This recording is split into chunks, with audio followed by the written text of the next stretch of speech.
समय पड़ने पर रात में भी धमका करके हम लोग को बुलाया जाता है और उसी पैसे में करवाया जाता है, कोई अलग से पैसा नहीं दिया जाता है। हाँ, 5 साल के लिए है कि मतलब कि हटा दिया जाता है। सरकार को हम लोग चुनौती देते हैं कि यदि हम लोगों की क्वालिटी पर शक है तो हम लोगों की लिखित परीक्षा, मौखिक परीक्षा जो लेना है ले लो। मौखिक एग्जाम हुआ था, उसके बाद इंटरव्यू हुआ था, उसके बाद हम लोग लिखित मौखिक सैद्धांतिक परीक्षा हुआ था। बिहार में शिक्षकों को अपनी मांग को लेकर कई तरीके का प्रदर्शन देखा होगा, लेकिन एक प्रदर्शन गर्दनीबाग में बिहार कंप्यूटर शिक्षक वेलफेयर एसोसिएशन की तरफ से किया गया है, जिस पे बैनर पे लिखा है कि राज्य स्तरीय विशाल धरना प्रदर्शन।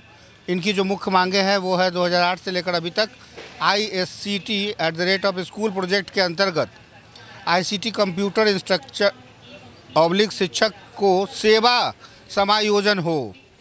इसके अलावा सेवा विस्तार, सेवा समायोजन, ECIC कार्ड और मुआवजा भी इनको चाहिए। दिलीप जी हैं, अध्यक्ष हैं इस एसोसिएशन के, इनसे बात करते हैं, जानते हैं।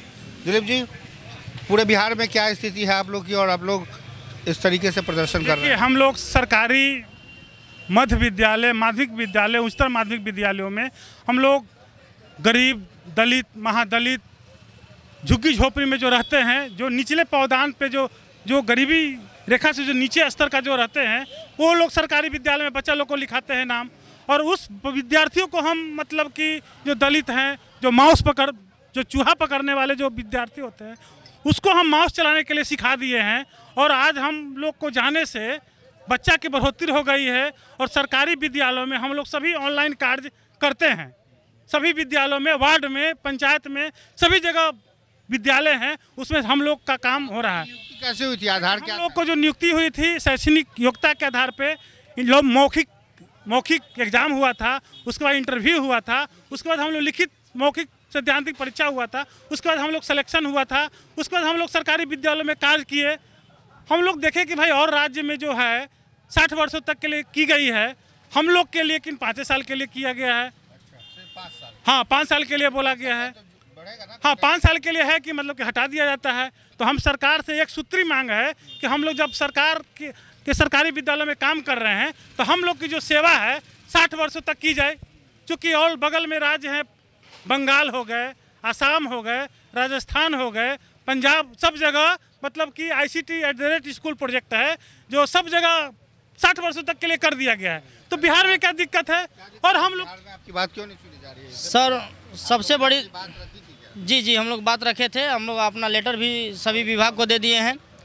और सबसे बड़ी दुख की बात है कि 5 सितंबर को पूरा देश शिक्षक दिवस मना रहा था, हम लोग को सरकार ऐसे वर्ग में रख दिया कि हम लोग शिक्षक होते हुए भी धरना पर बैठे थे। इससे बड़ा दुख की बात हम लोगों के लिए अब कोई नहीं हो सकता है।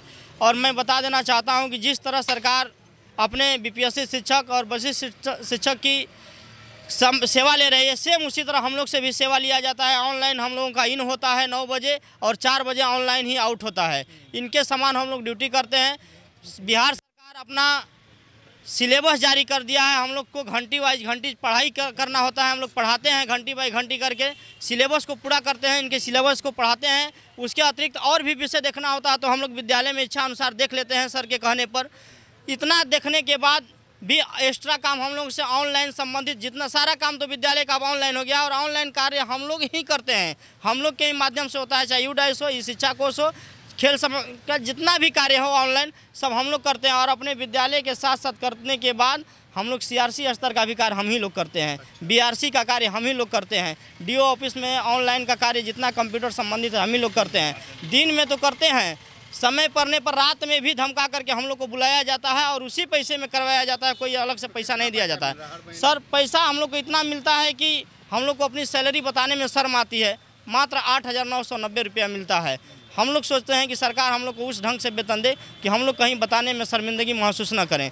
दूसरी बात, अगर हम लोगों की क्वालिटी में अगर सरकार के नज़र में कहीं कमी है तो हम लोग को स्नातक स्तर पर बहाल किया गया, लिखित परीक्षा लिया गया, मौखिक परीक्षा लिया गया। अगर फिर भी डाउट है, सरकार फिर से हम लोगों की परीक्षा ले ली, हम लोग चैलेंज करते हैं कि फिर से परीक्षा ले ले सरकार और हम लोगों को सही मार्ग पर चलने दे। दूसरी बात, हम लोगों की सेवा है 60 वर्ष के लिए, समायोजन कर दे। यदि हम लोगों की अगर अंदर क्वालिटी नहीं होती तो सरकार जो बीपीएससी की बहाली करवाई है, उन बीपीएससी शिक्षक को ट्रेनिंग हम ही लोग से दिलवाती है। जिला स्तर पर ट्रेनिंग सेंटर बनता है और उन ट्रेनिंग सेंटर का ट्रेनर हम ही लोग होते हैं। मास्टर ट्रेनर के रूप में चुनकर जाते हैं हम लोग और उनको 16-16 दिन का ट्रेनिंग हम लोग देने का कार्य करते हैं, जो बीपीएससी से जाते हैं सर। यदि अगर हम लोगों के अंदर क्वालिटी नहीं होता तो इनके मास्टर को हम लोग कैसे ट्रेंड करते हैं? तो इनके मास्टर को हम लोग ट्रेनिंग करके ट्रेंड कर रहे हैं, तो सर हम लोगों के अंदर कहाँ क्वालिटी की कमी है? उसके बाद भी सरकार को हम लोग चुनौती देते हैं कि यदि हम लोगों के क्वालिटी पर शक है तो हम लोगों की लिखित परीक्षा, मौखिक परीक्षा जो लेना है ले लो, लेकिन हम लोगों की सेवा अस्थायी कर दिया जाए, क्योंकि हम लोगों के जीवन के साथ ये अन्याय हो रहा है। जो समय हम लोगों की तैयारी करने का है, पढ़ने का, वो पीक समय हम लोगों का निकला जा रहा है। ये 5 साल के चक्कर में सेवा, विद्यालय के सेवा करने में, जो विद्यालय 9 से 4 हम लोग सेवा कर रहे हैं सर, पढ़ने का समय नहीं बचता है, घर परिवार चलाना मजबूरी हो जाता है। हम लोग को जाने विद्यालय और घर की दूरी के हिसाब से हम लोग का आधा सैलरी पेट्रोल में चली जाती है। सर हमारा नाम कमलेश कुमार होगा। हम लोगों की संख्या बिहार में लगभग 10,000 है। मैं कैमूर जिला से हूँ। कैमूर जिला से जिला अध्यक्ष कमलेश कुमार। एक चावल का एक दाना होता है जो पता चल जाता है कि चावल कितना पका है। एक ही व्यक्ति काफ़ी है पूरे 10,000 लोगों की बातों को रखने के लिए। लेकिन सरकार के कान में कब जूं रेंगती है या सरकार चुनाव से पहले किस नज़रिए से देखती है, ये भी देखने वाली बात होगी। फिलहाल अभी के लिए बस इतना ही। बने रहिए एनबीसी के साथ। सहयोगी पंकज के साथ कुमार गौतम, एनबीसी 24 पटना।